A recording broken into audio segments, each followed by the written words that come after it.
సూరిబాబు సూరిబాబు ఏంటి సూరి ఈ మధ్య ఏదో పోగొట్టుకున్న వాళ్ళు అలా దిగాలుగా ఉంటున్నావు? ఏముంది రంగన్నమ్మ, నాది అని నమ్ముకున్న అతి విలువైనవి హఠాత్తుగా నావి కావు అని తెలిస్తే ఏ మనిషైనా ఎలా తట్టుకోగలడు చెప్పు. సూరిబాబు, ఈ లోకంలో ఏది నాది కాదనుకుంటేనే మనసు శాంతి ఉంటుంది.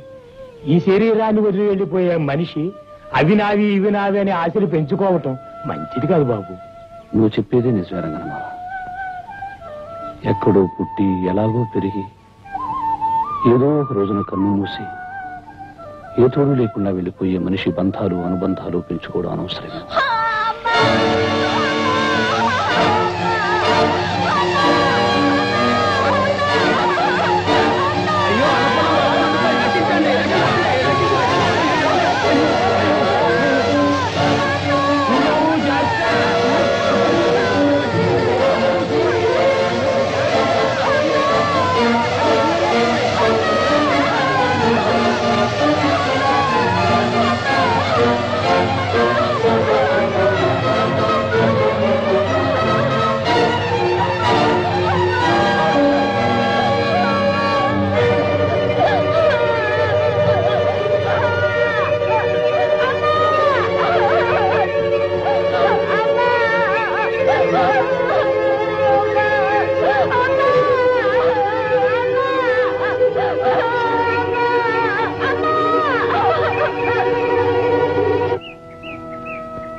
నమస్కారం జగన్నాథం గారు. ఆహా, దయచేయండి దయచేయండి. నేను పుట్టి బుద్ధిరిగాక ఇన్నాళ్ళకి మా దేవి ఆలయానికి ఆ పార్వతీ పరమేశ్వరులే స్వయంగా నడిచి వస్తున్నట్టుంది. చాలా సంతోషం. జగన్నాథం గారు, మీ మాట కథంలేక వచ్చాం. అది నా అదృష్టం, మా ఆలయం చేసుకున్న అదృష్టం, మా ప్రజలు చేసుకున్న అదృష్టం. ఈశ్వర భక్తునిగా, అమ్మవారి బిడ్డగా ఆంధ్రదేశం అంతా ప్రసిద్ధికెక్కి అటు కాశీ విశ్వనాథుని ఆలయానికి అలంకరణగా నిలిచిన తమరు ఇవాళ మా ఆలయానికి రావడంతో మా జన్మ చరితార్థమైంది. జగన్నాథం గారు, దైవం అన్ని చోట్ల ఉంటాడని నమ్మే మనిషిని నేను. అయితే దైవాన్ని నమ్మే మనుషులు కొన్ని చోట్లే ఉంటారు. శిథిలమైన ఈ అమ్మవారి ఆలయాన్ని వేలకు వేల ఖర్చుతో పునరుద్ధరించిన మీరు మీ గ్రామ ప్రజలు దైవభక్తులని అర్థమైంది. మీ మధ్య ప్రశాంతమైన ఈ పల్లె పట్టున అమ్మవారి ఆరాధనలో నా జీవితాన్ని గడపాలని ఆశించి వచ్చాను. వచ్చిన మీ జీవితాలు, ఇక్కడున్న మా అందరి జీవితాలు తరించే రోజు వచ్చింది శంకరాచార్య గారు. మంచి రోజు చూసి ఆలయంలో అర్చన ప్రారంభించండి. అలాగే. నమస్కారం.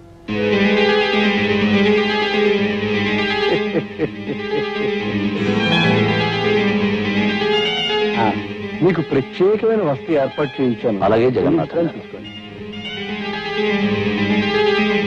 అయ్యా, తమరి దృష్టి ఆ దుర్గాదేవి మీదనే.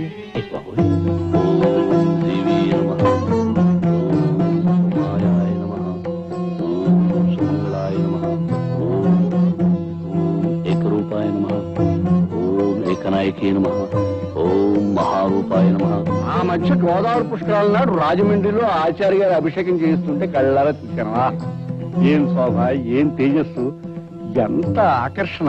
అప్పటి నుంచి నా మనసు వారి మీదే లగ్నమై ఉంది. ఏనాటికైనా వారిని మన ఊరు తీసుకురావాలనుకున్నాను, తీసుకొచ్చాను. తమ చూపు పడితే వదలరుగా. నిజంగా మన ఊరికి తమరు మహోపకారం చేశారండి. అప్పుడే ఎక్కడ, ఇంకా చాలా చేయదలుచుకున్నారు ఆయన. ఒక్కొక్కరికి ప్రత్యేకంగా చేస్తారు, చూస్తూ ఉండండి. పంతులు మరీ ఎక్కువగా పొగిడేకయ్యా.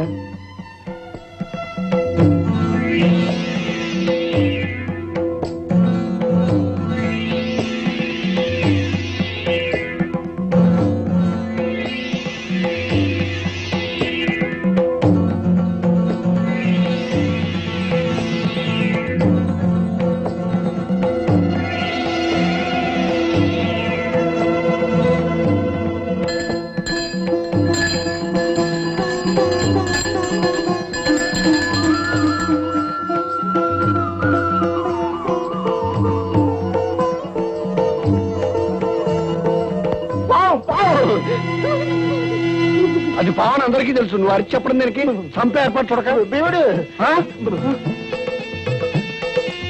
దేవుడు. జగన్నాథం గారు, మీరందరూ కంగారు పడేదాన్ని ఏమీ చేయకండి. అది నా కూతురు రాధమ్మ పెంపుడు పాము. హారతి తీసుకోవడానికి వచ్చింది. పాముని పెంచడం ఏమిటండి, ప్రమాదం కదండి. మనిషి కంటే ప్రమాదమైనది కాదండి. నిజంగా మనం ప్రేమించగలిగితే ప్రతి ప్రాణి మనకు ప్రాణం ఇస్తుంది. ఇది నా నాగరాజన్న.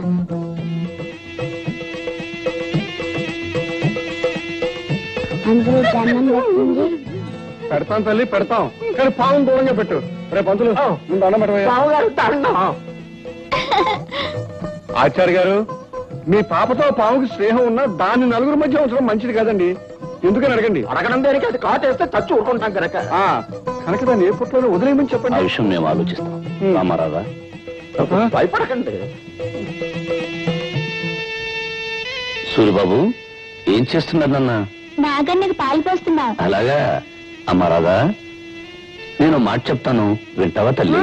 ఏవి నాన్న? రేపు మా నాగన్ని తీసుకెళ్లి పుట్టలో విడిచిపెడదామా? ఆహా, నేను ఒప్పుకోను. నువ్వు చెప్పిన ప్రతి మాట విన్నాను. ఆఖరికి దేవుడికి ఎంటుకలు ఇచ్చేమంటే ఇచ్చేసాను. కానీ నా ఇష్టమైన నాన్న మటుకు పుట్లో వెళ్ళమంటే నీ వదలను. అది కాదమ్మా, నీ జుట్టు దేవుడికి ఇచ్చావు, పుణ్యం వస్తుంది. అలాగే మన నాగన్ని పుట్టలో విడిచిపెట్టావనుకో, ఇంకా పుణ్యం వస్తుంది. నాకు పుణ్యం వద్దు, ఏం వద్దు, నాకు నాగన్నే కావాలి. చూడమ్మా రాధ, పక్షులు గోళల్లో ఉండాలి, పులులు అడవుల్లో ఉండాలి, పాములు పుట్టల్లో ఉండాలి. అప్పుడే అవి స్వతంత్రంగా హాయిగా ఉంటాయి. పెంపకం పేరుతో వాటి స్థానాల్లోంచి తీసుకురావడం పాపమమ్మా. ఇది మామూలు పాము కాదు, నాకు నాగరాజు అన్న. అందుకని నువ్వు భయపడకపోవచ్చు, కానీ ప్రతి వాళ్ళు భయపడతారు. ఆ భయంతోనే మన నాగరాజుకి ఏదైనా ప్రమాదం కలగచ్చు. నిన్న చూడు, జగన్నాథం గారంతటి పెద్ద మనిషి భయపడ్డాడు. నిజంగా ఆయన పాము కంటే ప్రమాదకరమైన మనిషిలా ఉన్నాడు నాన్న. తప్పు బాబు, పెద్దవాళ్ళ గురించి అలా మాట్లాడకూడదు. అమ్మా రాధ, నా మాట విని నాగరాజుని పుట్టలో వదిలేద్దామమ్మా. అవునమ్మా రాధ, పుట్టలో ఉంచినా ప్రతిరోజు వెళ్లి చూసి పాలు పోసి రావచ్చు. పైగా రేపు నాగపంచమి అంటే నాగరాజు పండగన్నమాట. పండగ రోజు తన ఇంట్లో వదిలేస్తే నాగన్న ఎంత సంతోషిస్తాడో తెలుసా? సరే అయితే నాన్నగారితో నేను వెళ్తానమ్మా. నేను వెళ్తానమ్మా. నా బంగారు కదూ, చెప్పిన మాట వినాలి. అసలే ఆ ప్రయాణం రాత్రిపూట, నువ్వు నిద్ర కాగలేవమ్మా. అది కాదమ్మా, నేను వెళ్తానమ్మా.